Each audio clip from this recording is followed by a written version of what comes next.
The sky over Atlanta was heavy with dark clouds that afternoon, threatening a storm that could unleash at any moment. The air was thick, pressing down on the frail shoulders of Clara Johnson, an elderly black woman whose silver hair framed a face carved with years of struggle. As she stepped out of the bank, her trembling hands clutched a worn canvas bag tightly against her chest. Inside was her lifeline, $4,200 in cash, scraped together penny by penny over decades for a heart surgery she desperately needed. Clara, nearing 70, had never had an easy life. Her husband passed when their only son, Nathan Johnson, was young, leaving her to raise him alone. She worked tirelessly, saving every cent for the day her weakening heart would demand it. The disease drained her, making every step heavier, every breath shorter. But she kept going, driven by love for Nathan, now a Green Beret serving far away. He was her reason to fight. After years of delays, the hospital had finally scheduled her surgery for the next week. The money in her bag was just enough to save her life, to give her a chance to see Nathan again. But as Clara turned into a quiet alley, a chill crept over her. Tires screeched, shattering the silence. A police car roared toward her, stopping abruptly. Her heart pounded, stealing what little breath she had. 2 officers stepped out. Derek Malone, tall and broad, wore a smirk that oozed arrogance, his eyes cold as ice. Caleb Dunn leaned against the car, lanky and watchful, scanning the alley like a hawk. Malone strode toward Clara, his presence menacing. "Old lady, you just withdrew a lot of cash, didn't you?" he said, voice laced with mockery. Clara gripped her bag tighter, her voice steady despite her fear. "This is my money. I saved it for heart surgery." Malone laughed, a harsh sound that cut through her. "Heart surgery? Where's an old black woman like you getting that kind of money?" Looked suspicious. Her eyes widened in panic. "It's mine. I worked years for every dollar." He wasn't listening. With a swift motion, he yanked the bag from her hands, nearly knocking her down. Holding it up, he said, "The law lets us seize suspicious cash if we think it's tied to crime. Civil asset forfeiture." The term was a lie, a shield for theft. Clara pleaded, "I've done nothing wrong. I can prove it's mine." Malone shrugged, uncaring. "Prove it. I don't believe you." Then, with cruel flourish, he pulled out a few crumpled bills, tossed them at her feet, and sneered, "There. That's enough for a coffin. Call it charity." Dunn chuckled, adding, "Thank us, lady. We're protecting society from people like you." The car sped off, leaving Clara crumpled on the cold pavement, discarded bills fluttering around her like dead leaves. No one helped. Shaking, she reached for her phone and dialed a number she'd sworn never to call while her son was in danger overseas. When Nathan answered, her voice broke. "Nathan, I need you." Thousands of miles away, under the scorching Middle Eastern sun, Nathan Johnson sat in a military truck, dust coating his uniform. It was his final mission before going home. His sharp eyes scanned the horizon, calm despite the chaos of war. When his phone buzzed with his mother's name, his heart skipped. Clara never called during his deployments. "Mom," he answered, tension creeping into his voice. "Nathan, I need you." Her words trembled with a despair he'd never heard before. His jaw tightened as she explained. 2 cops stole her surgery money, claiming it was illegal. The word police fueled a controlled rage within him. "Don't worry, Mom. I'm coming home." He ended the call, his mind already strategizing. This wasn't a distant battlefield, it was home, where his mother should have been safe. At the command tent, he requested immediate leave. "Family emergency," he said, his tone leaving no room for questions. The officer nodded, arranging a flight. Nathan didn't care about his gear. This was a mission to hunt predators hiding behind badges. When Nathan stepped off the plane in Atlanta, he didn't pause for rest. He rented a cheap room on the city's edge and began digging into Derek Malone, the officer who'd robbed his mother. Late at night, his laptop screen glowed as he scoured records. Malone's official file was clean 38, a decade on the force, no disciplinary actions. But Nathan knew better. Through military contacts, he uncovered the truth. Malone had been investigated 3 times for excessive force, always targeting black civilians. Each case with buried evidence vanished, witnesses silenced. One incident stood out. Malone beat a black teen unconscious for looking at him wrong. Public outrage flared, then faded under legal cover. Malone didn't just steal prey on the powerless, driven by resentment. Years ago, he'd failed to join the SWAT team, lacking skill and stamina. He blamed his rejection on diversity quotas, fueling a hatred that twisted him into something dangerous. To Malone, men like Nathan Black, accomplished were a personal insult. Nathan leaned back, pieces clicking together. Malone wasn't just a thief. He was a symptom of a corrupt system, using his badge to oppress. This fight wouldn't be easy. Taking down a protected cop meant battling the institution itself. But Nathan was ready. "Derek Malone," he whispered, voice icy. "Your time's up." At dawn, Nathan finalized his plan. He glanced at a photo of his mother, vowing they'll pay Mom. He headed to Zone 3 Precinct, Malone's domain. The station buzzed until Nathan walked in, his presence silencing the room. At the desk, he said firmly, "I want to see Derek Malone." The receptionist hesitated, but a door swung open, and Malone appeared, smirking. "Sergeant Johnson, you made it," he taunted, voice dripping with mock familiarity. He'd done his homework, knowing Nathan's military record a Silver Star, a Syria rescue mission. War hero, huh? Too bad this ain't the desert. This is Atlanta. Nathan locked eyes, seeing Malone's confidencia, predator sure of his trap. "Heard your mom needed surgery money," Malone sneered. "$4, 200, right? Must be proud. Her son's storming in here, thinking he'll get it back." Nathan's muscles tensed, but he stayed calm.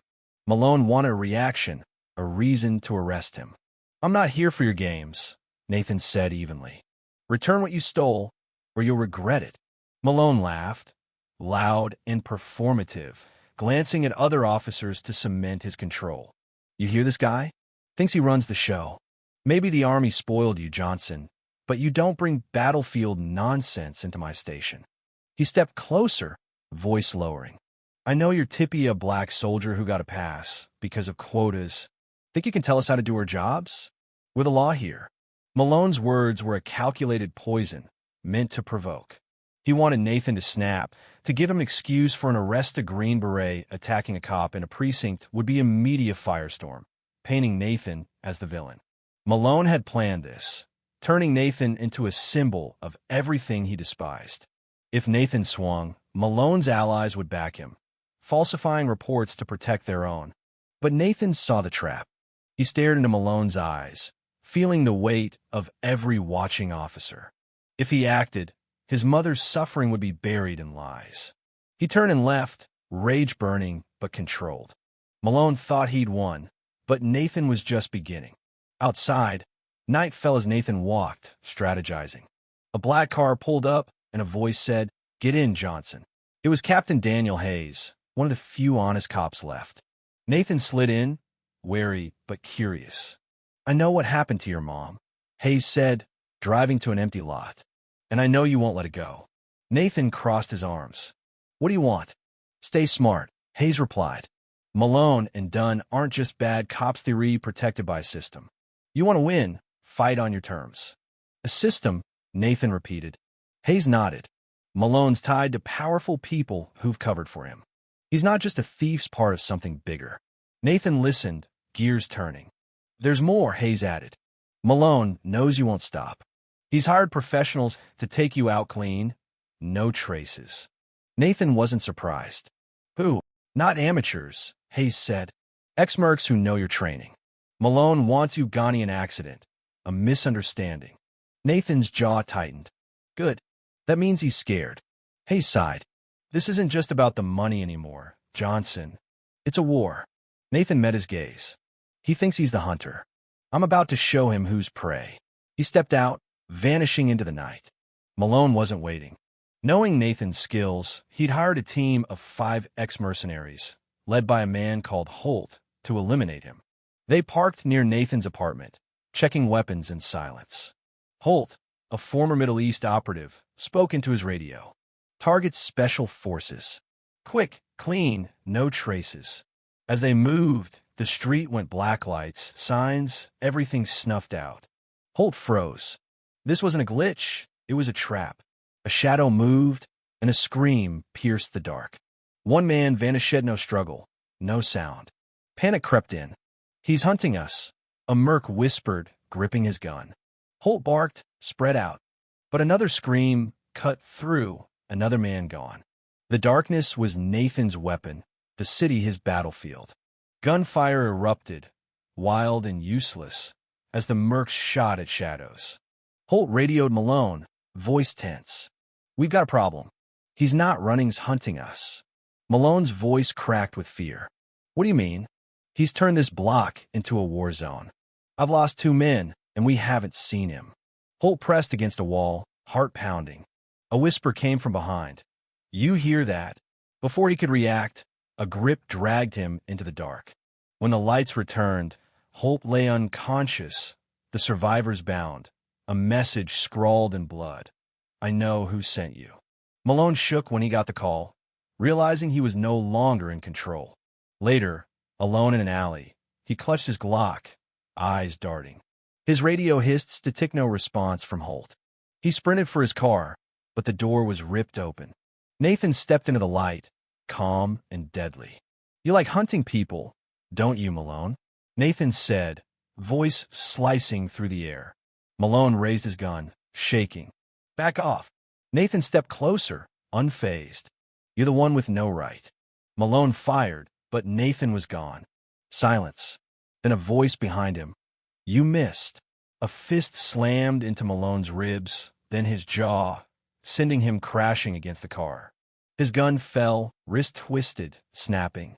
Pinned to the hood, Malone thrashed, but Nathan's grip was iron. "How many people have you done this to?" Nathan asked, voice lethal. He drew a knife, its edge grazing Malone's throat, not cutting, just threatening. "What do you think I'll do next?" "Please," Malone choked. Nathan pulled back, tossing the gun into a drain. "I'm not you," he said, walking away. Malone slumped, knowing every shadow would now haunt him with Nathan's name. But Nathan wasn't done. He returned, pulling out his phone. "You think this is over, Malone?" He activated the camera. "Start talking." Malone laughed weakly. "You're crazy if you think I'll ruin myself on video." Nathan grabbed his throat, not hard but firm. "Do you think I asked twice?" Malone's eyes bulged, fear overtaking defiance. Nathan held the phone steady. "What happens if I upload this?" "The police will ditch you. Criminals will destroy you. Run, and I'll make you disappear." Malone gasped as Nathan loosened his grip. "2 choices," Nathan said. "Confess now, or I tell this story my way. You won't like it." Defeated, Malone spoke, voice trembling. "My name is Derek Malone, officer at Atlanta Police, Zone 3. I've abused my power. I stole money from an innocent woman, made up charges to cover it. I hired hitmen to kill Nathan Johnson. I didn't just do it for money, I did it because I think people like them don't deserve rights." The confession spread like wildfire. Videos, audio, and leaked documents exposed Malone's crimes, robbing Clara, targeting black citizens, dodging investigations. Atlanta erupted. Reporters swarmed Zone 3, demanding answers. Malone's allies abandoned him, his name toxic. He resigned that night, fleeing the city, knowing prison loomed if he stayed. But he'd never escape the fear Nathan instilled. Caleb Dunn, Malone's partner, spiraled in his dim apartment, a bottle rolling across the table. He'd watched Malone rob Clara, said nothing. Now, with Malone gone, Dunn was exposed. At the precinct, colleagues shunned him, their silence damning. He considered running, but feared becoming another Malone missing, maybe dead. Instead, he hid, locking doors, jumping at shadows, haunted by Nathan's presence. He knew one misstep, and Nathan would come. Zone 3 changed. A cryptic note appeared on the captain's desk. "If you keep doing what Malone did, I'll come back." No prints, no proof, but the message shook the station. Officers once bold in corruption grew cautious, fearing they'd be next. Captain Hayes read the note, unsure if Nathan wrote it, but certain of its impact. Justice wasn't clean, but it was a start. Meanwhile, Nathan stood on his mother's porch, watching Atlanta hum below. Malone was gone, Dunn was broken, and the precinct hesitated. The city wasn't fixed, but it had shifted. He entered the house, placing an envelope before Clara her money, every cent returned. She looked at it, then at him, concern in her eyes. "What did you do to get this back?" Nathan smiled faintly. "You don't want to know." Clara nodded, accepting the silence. Her surgery went ahead, successful. Nathan sat by her hospital bed, holding her hand as she smiled weakly. "I'm here," he said. She squeezed back, her fears eased. Life settled, but Nathan knew the fight wasn't over. Men like Malone would rise again.